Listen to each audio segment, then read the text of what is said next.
Hi. We had to stop at Jack in the Box because Amalia was hungry on our way to Santa Monica. It's almost noon and I haven't eaten. Whatever excuses. You ate yesterday. You gotta eat more than, once every couple of days? High maintenance. We have Danny with us. Hi, Danny. Well, he went to robot mode. Did you see that? That's pretty good. So Danny's going down to L.A. for the week. Yeah. He's going to help his grandma, then he's going to go Magic Mountain and paintball, and must be nice. So, we're heading down to Santa Monica. We just stopped in Frazier Park. Cool. All right. Okay. All right. So you just did your vitals. Now we're waiting for the doctor to come in. How are you feeling? Nervous. Nervous? Why? I don't know. It's a new thing. It's a new thing. How's your pain level right now? Like a 5. It's just because I've been sitting up a lot, you know. Yeah, you're right. You were telling me about me being laying down all the time, and because it's just hitting right now when I'm just like sitting. Like I said, I feel like if it's like hitting right in my rib, and it's just like it hurts when I stop. So I don't know. We'll see what they say right now when they come in. Okay, well, I guess we'll wait and we'll see if we can get the doctor to let us record, and whatever he wants to tell us, we'll see if we can capture that. Yes, it's a clinical trial of something called isolated hepatic perfusion, which is a way to be able to give very high doses of chemotherapy, but keep them concentrated in the liver. And that's an approach that makes sense because this type of melanoma tends to spread to the liver and often only to the liver. And so if you can treat the liver, you really are able to treat just about everything. And the way that it works, it used to be done with a great big operation that was very invasive and you could only do once.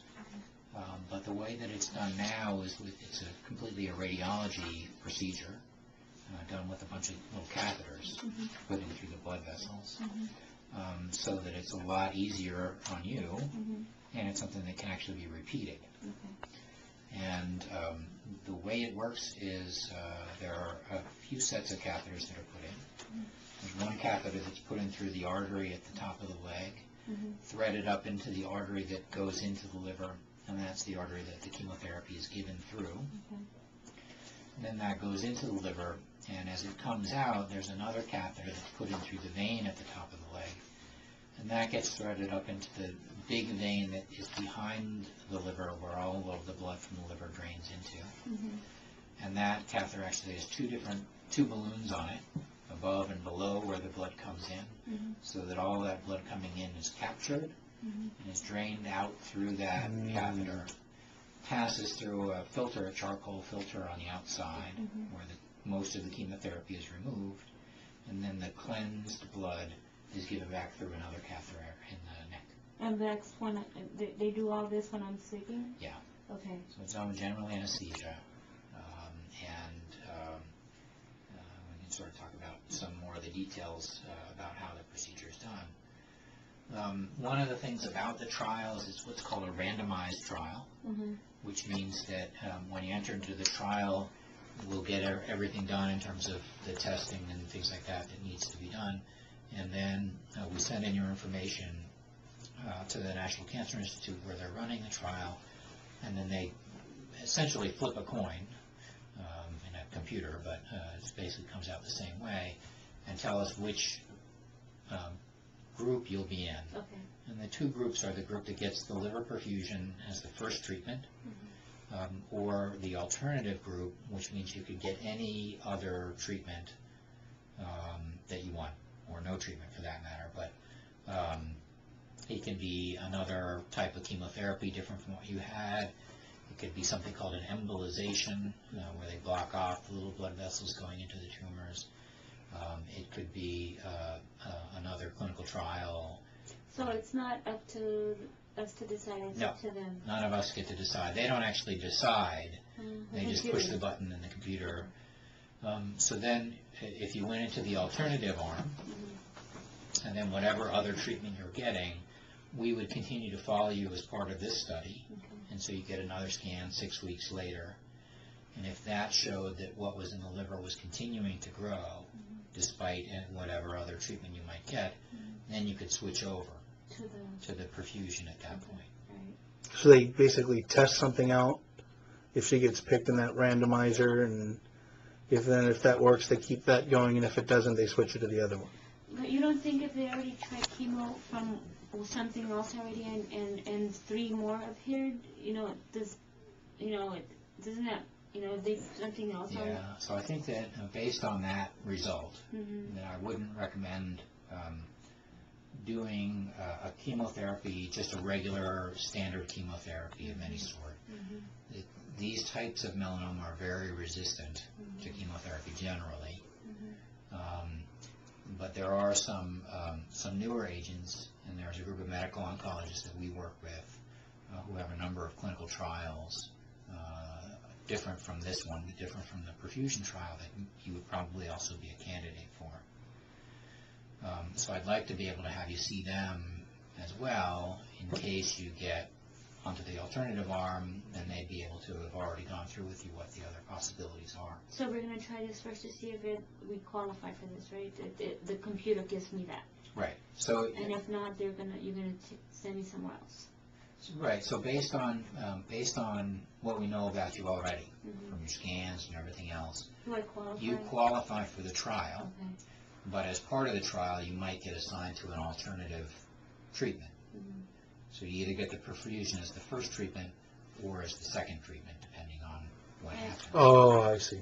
And how fast are we going to know that, if we do that? So once you get into the trial, then as part of the trial, we do some new scans. And once we have all of that information, we also would get the biopsy slides from the needle biopsy you had done. Once we have all that information, we send it all in. Because they're on the East Coast, we usually don't get the result back until the next day, but it's within 24 hours. Oh, okay. All right. Getting the perfusion, you come into the hospital the night before. We just give you IV fluids and get you well hydrated and ready to go. And then you go to the procedure room the following morning. The procedure itself takes generally about 4 or 5 hours. The first one takes the longest because we need to figure out where all the blood vessels are. There are sometimes little blood vessels that are going to the stomach or other places that we don't want the chemotherapy to go through. And we'll often block those off, embolize those, so that the blood doesn't go through there. This, let's say if it works, how other people have had it, how long have they lived after that, So all of the patients that we've done perfusions on, the only person who has died of metastases that were outside of the liver. Okay. And that was about 6 months or 8 months later. Okay. But everyone else we've treated is still alive. Really? But it's early enough that we can't make too much of it yet. You guys done stage 4s? Yes. It's always stage 4. Stage 4. Really? Size of the tumor doesn't matter? It doesn't seem to. Even though as many that I have? We have treated patients who have much more tumor than you have, who've had good responses.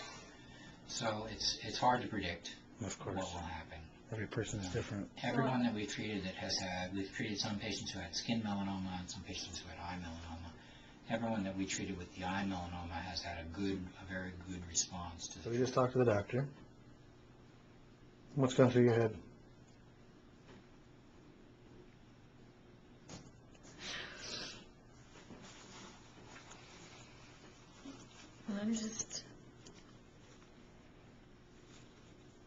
I know God brought us here. But I have hope, and it's kind of scary.